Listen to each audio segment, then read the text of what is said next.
This is my 1 month review for my Consular lightsaber by Saberforge.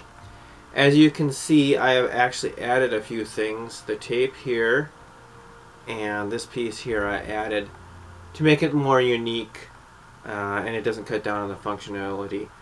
I'm going to go through the pros and cons as I see it at this point.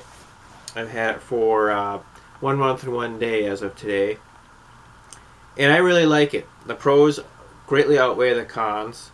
The saber feels great in the hands, with both hands or single hands. Spinning it, doing whatever you want to do with it, it's great. I like the texture, the feel, the weight. I think it's a little bit light, but I have a shorter blade on here. I got 2 blade lengths, mainly to replace another saber blade from my other saber. I absolutely love the light up button. It's pretty cool. I'm actually going to get something here when I wear it on the belt down here so that I can keep that always glowing when I'm walking around. I also made my own blade plug. Still working on that. But the overall brightness and functionality, obviously you light it up. Mine's green with standard sound card, as you can see. Works great. I can mute it. Actually, there's a mute inside the sound chip that's in there. Got some extra added sound effects. I'm going to deactivate it here for a second. On a scale of 1 to 10, maybe overall, I would say it's probably 9. I took 1 point away for some of the cons that I've had that I'm going to talk about here in a second. But the pros, like I said, greatly outweigh that. The issues I've had with the saber so far have been the fact that I had this on my bike, on my handlebars, like I've had with all my lightsabers.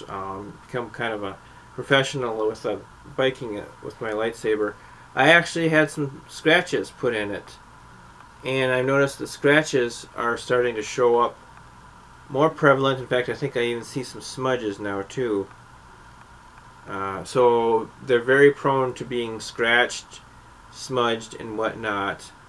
This aluminum is I don't know if it's the type of aluminum or the finish he gives, but it's very prone to scratching over time. The button, I'm not a fan of hitting the button when I'm spinning it. Luckily, when you hit it, it just makes the extra noise. And that's my train of thought there for a second. But so I don't like that. The biggest con for me has been the low battery. When the low battery comes on, you turn it on, it works, some of the sounds start to go away, and then all of a sudden it stops making sounds, and you hit the button and it just doesn't do anything, it just goes off. And then you hit the button again and it lights up. I had an issue with that, put it on the charger, and charged it for, initially it took a little over 2 hours to charge. When I charged it the second time, it was like 3.5, 4 hours. So I had really drained the battery, and the battery is not 100% even now. But when the battery gets low, it starts acting weird, which is the case with my other lightsaber too. I don't know, maybe that's just the way they are. I didn't like it very much. I'm thinking about contacting them and asking if that's normal. The other thing I don't like is right up here, when I've had it on for a while, it gets really warm, and I don't know if that's normal either. I'm still trying to find somebody who's had it for a while. Maybe that's why I'm doing this video, is because I find some people who have had these for 2, 3, 4, maybe 6 months, experiencing some of the same things I've experienced with the low battery and the warmness. The warmness isn't that big of a deal. Maybe that's just normal, like a car getting warm when you drive it. I don't know. But that's pretty much it. Like I said, overall, everything all together, I'd probably say it's a high 8, probably even a 9. I kind of want to do the customer service thing and see how that works. I've heard some bad things about that, but you know, internet hysteria. You know, people are gonna say good and bad regardless of what happens. I absolutely love the blade. Just going back to some more pros, I love the blade. Ironically, my old blade doesn't fit in this one, but this blade is a little bit smaller, and it fits in my other saber, but it wobbles around. So I haven't decided what I'm going to do with that. I actually got 3. I've got a custom saber I did myself too. But overall, I would buy another Saberforge. I'm thinking about buying one without sound, just to go that route. And I'm not going to do that anytime soon here, but I want to kind of play around with this one a little bit more. And this here is, I think, 32 inch, 36 inches, just a little bit longer. And I like just in general, I like the shorter blade. It feels better, it spins better. I don't feel like I'm going to hit everything. You know, the longer blades, you know, you can hit your neighbor's house. Okay, I'm kidding. But overall, yeah, it's been great. I'm not a real fan of the big kill key. This shaped the kill key. Obviously, you stick that in there and that kills it, and you pull it out. Saber core, Viridian. And it turns on, so on and so forth. Because I've been spinning it with the, and it moves around kind of goofy. Not that big of a deal. It's kind of like, you know, if you would have sent the saber to me without an Allen key, it wouldn't have been that big of a deal. I would have been able to figure it out, but it is kind of corny. But when you buy I forget the tiers he's got, the hilt by itself, and then I think the Warrior Edition. It's the only one I can remember, and I think that's just the color. I think this is the Champion, which is with the sound.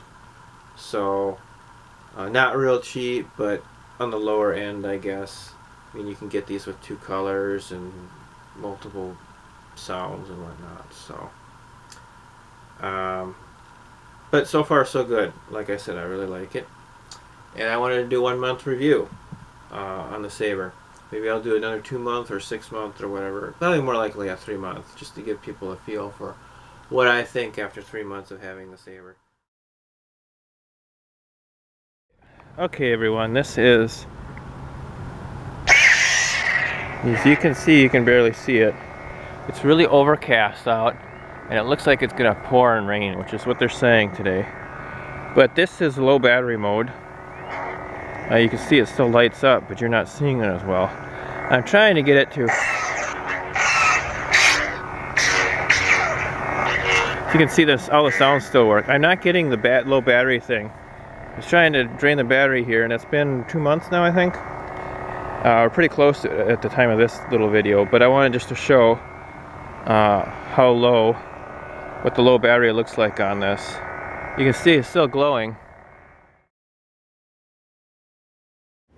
Okay, everybody, the low battery is now doing its low battery thing, so I'm going to try and see. It seems to light up. It is getting dark out. The sun's going down on the west there. As you can see, it's not glowing very much at all right now. But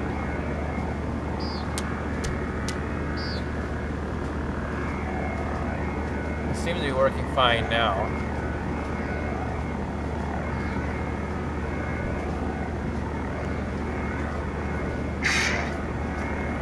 Working fine. Oh, there we go.